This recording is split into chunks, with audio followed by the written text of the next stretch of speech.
अब्बा जी से मुलाकात हुई? हमारे पास इतनी दौलत थी कि माफ किया उन्होंने? मैं इज्जत के साथ तकसीम करते और सबको अलग माफ कर दिया उन्होंने। अलहदा उनके घर बसा कर देते और उससे ज्यादा कुछ नहीं। और फिर तुम सब जमा होके हमारे पास मुझे किसी की हमदर्दी नहीं चाहिए सबके दिलों में मोहब्बत प्यार और अपने अम्मी और अब्बू के मुस्तकबिल प्यार खुलूस होता, किसी के दिल में के खौफ को दूर करने के लिए शादी नहीं करनी। आई एम सॉरी कैस। और ना ही मुझे किसी की नेदामत और जब तुम पर शक खत्म करने के लिए शादी करनी है।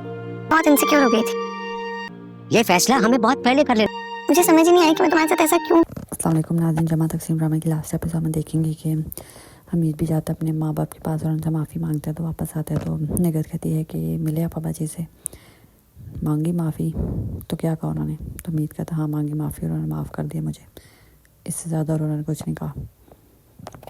उधर से ज़रा फैसला से लगी होती है कि मुझे ना अपने अम्मी अब्बू के खौफ के डर से ना शादी नहीं करनी।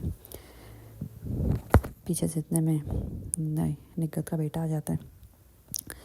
इसी तरह उसे देखती है और कहती है कि ना ही किसी की नदामत और शर्मिंदगी दूर करने के लिए शादी करनी उसको सुना रही होती है जिसने इसको तंग करके रखा हुआ था।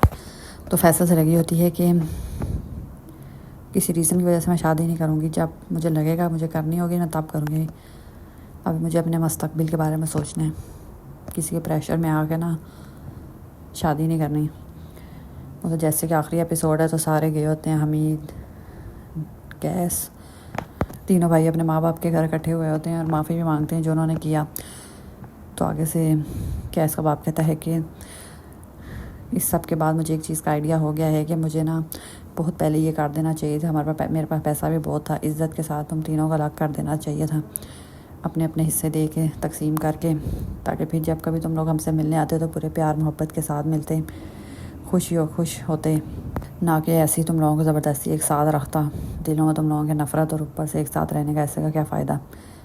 ये जो कुछ भी हुआ ना ठीक ही हुआ, मुझे किसी से कोई गिला शिकवा नहीं है, कोई नाराज़गी नहीं है। तो सारे जो इकट्ठे हुए होते हैं, एनिवर्सरी होती है गैस के पेरेंट्स की। उधर लैला भी होती है तो लैला फिर गैस से माफ़ी मांगती है अपनी बिहेवियर की, जो उसने पिछले कुछ टाइम पहले जो गैस के साथ उसका बिहेवियर था वो अफेयर को लेके।